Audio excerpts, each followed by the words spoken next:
Hey, it's Andy with Guitar Interactive magazine, and today I have got for review a copy of Toontrack's EZmix2 software. Now, unlike the other Toontrack's Easy range software that we've looked at in the magazine in the past, this isn't a virtual instrument as such. It's more of what you could think of as being a virtual studio environment. And the aim behind it appears to be to give a quick and easy way to take a set of raw tracks and to get them knocked into some sort of produced shape so that they sound like a proper mixed song, where instead of actually going through and making decisions at each point along the way for what you want to do with the drum kit, what you want to do with the vocal, what you want to do with the guitar parts, and so on and so forth, what you do is you apply a preset to your drum bus or to your kick drum or to your snare drum or to your lead guitar or your acoustic guitar or your banjo or your singer, and you simply page through a whole list of presets until you find one that pretty much does what you want it to do. Give it a little tweak using a sort of restricted, a limited set of controls that they give you, move on to the next part. In its original format, which came out about 5 years ago, EZmix gave lots of options for processing various parts of the mix. But since then, we've had EZmix2 has appeared, and a huge number of expansion packs. Now, some of these expansion packs are dedicated to particular instruments, so you might get a drum pack or a vocal pack or a guitar pack. The range is extended out to include virtual amps. It's got kind of genre-specific packs in there, so there's like an indie guitars pack. There are several metal variation packs, a number of expansions that are put together by well-known people in the industry, people like Andi, Sneap and Colin Richardson, and also some packs which are aimed specifically at types of processing. So there's like a dirt pack which covers various distortions, and there's I think it's reverbs and rooms or something like that, which covers various sort of ambiances. So let's pop over to the screen, have a dig in and see what you think you might hope to do with a whole box of presets. So what you can see is a bunch of tracks which were recorded in the studio of a friend of mine a few years ago. The drums at the top were recorded straight with two microphones, so literally it acts like a drum bus but with no possibility to go in and remix afterwards. And what I'm going to do, now in mixing you wouldn't normally want to do a lot of soloing, but as we're going to be listening to the effects of a particular plugin, I'm going to solo the drums. But just kick that off so that you can hear what they sound like raw. So with no processing. If I open up the EZmix interface, you'll see that this is a bit different to most plugins, whereas you'll typically get a set of controls and there'll be a menu item or a button which opens a preset browser. In this case, it's all about the preset browser with a few little tweaks down at the bottom and a kind of pretty graphic that doesn't do very much over on the right. What this bit is for is when you select different presets, different elements on these little shelves illuminate to show you what you've got, but you can't kind of double click on those to have a look at the settings or do anything like that. So it literally is a pretty picture and that's about it.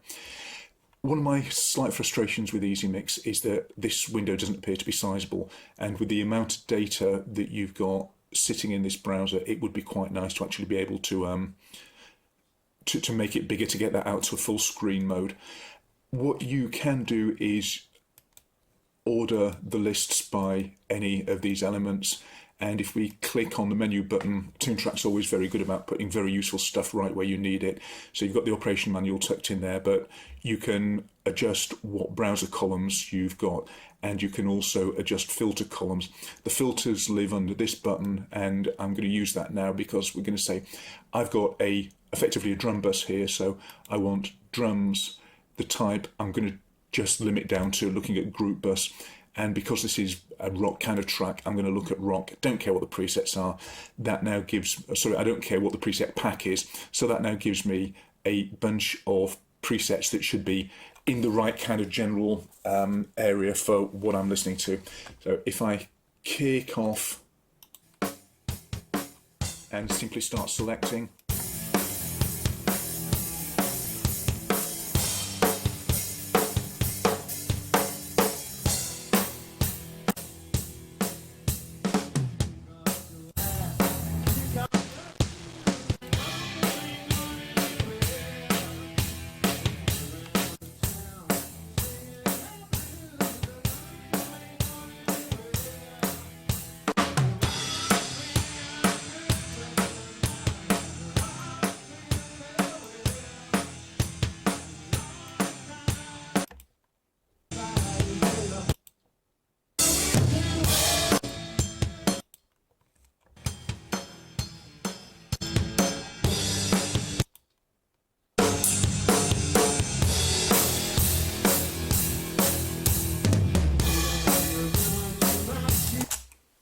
And as you can hear, just stepping through some of those presets, they are very different.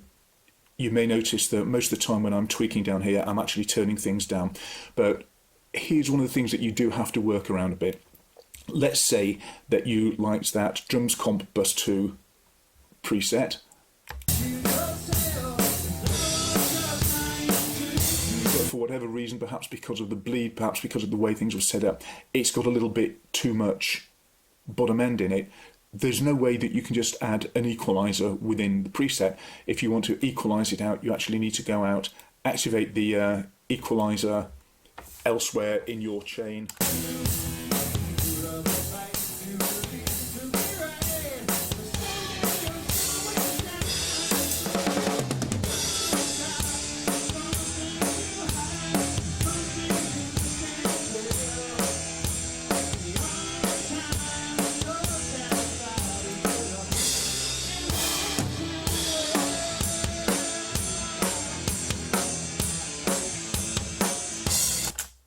And so you can get somewhere close to what you might want to do. Now, bearing in mind that we're listening to a drum bus in isolation there, as I said earlier, you would really want to be doing this in a mix. But that is the one thing that you have to kind of work around. If you find something that's almost there, but one of the tweaks that you get isn't EQ, then all you can really do if you're trying to do it purely with an EZmix is go through and try another preset.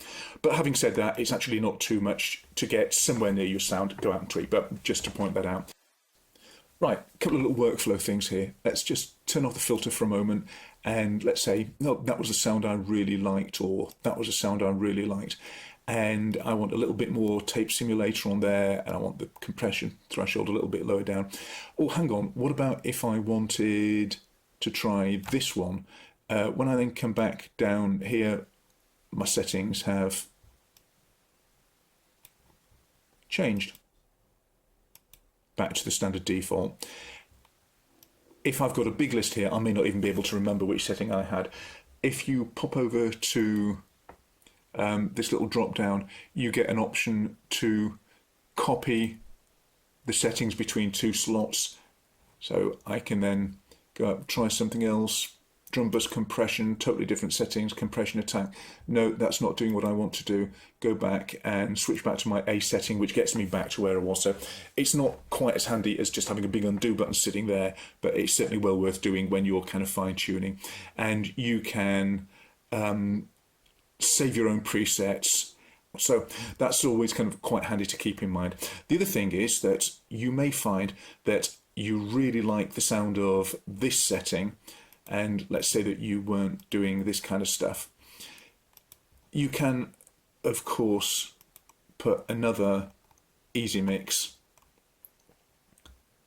on your insert rack and then go up, and it's worth having a little look through what some of these preset packs do. So we've looked there at something which is quite specifically aimed at being a drum processing preset, but looking at these preset packs, you've got things like the vocal toolbox, which is full of useful things for treating vocal tracks, as you'd expect, but the mix toolbox has got some very useful basic tools in there which can give you, as well as the name stuff, things like mud removal is fairly generic.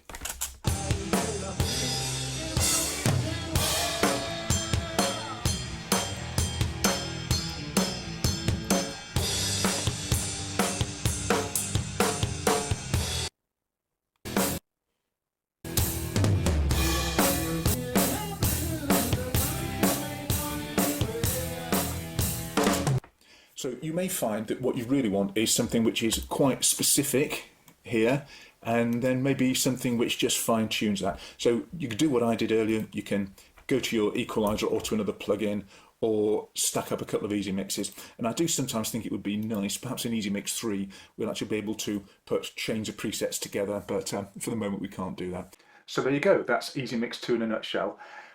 How good is it? How useful is it? In the context it was designed for, it's really quite excellent. Bearing in mind that that context is taking a bunch of tracks that you've recorded and applying processing to them without having to learn a vast amount and without having to spend a vast amount of time on it to give quick mixes that sound good, and with some of the expansion packs on there, quick masters that sound good, that you can use as good quality demos up to, say, release level material in some cases. It's possibly a little bit restricted in the sense that it doesn't show you a lot of information about what it's doing. So if you're hoping to use it as a tutorial, as a sort of hand-holding exercise through from I'm a musician, I just want to produce some tracks through to, that's kind of quite interesting. I wonder how you do it. It won't do that for you. It's definitely too restricted for that. But the flip side is that when you're trying to get work done, you don't get option anxiety because you don't get tempted to sort of delve in there and start fiddling with 30 parameters on every plugin. You get your two things that you can change, your two knobs that affect any particular preset, and that's it. If it's the wrong preset, just select another one and get on with it. So it makes the choice making decision fairly simple for you, in that you can just sit there, click through until you find something that you like, and when you do like, decide to go with it. And for those of us who've got a bit more invested in studio work, there's perhaps value to be had out of that as well, because it's all very easy to go a bit stale on this mixing lot, to the point where you're sitting there listening to something and thinking, if I just knew what kind of snare sound, if I just knew what kind of acoustic guitar sound, if I just knew what kind of piano or vocal sound I wanted, I know how to get it. But in this case, I just cannot decide for myself what actually makes a good vocal or piano or banjo or bagpipe sound, other than maybe the mute button in the latter case.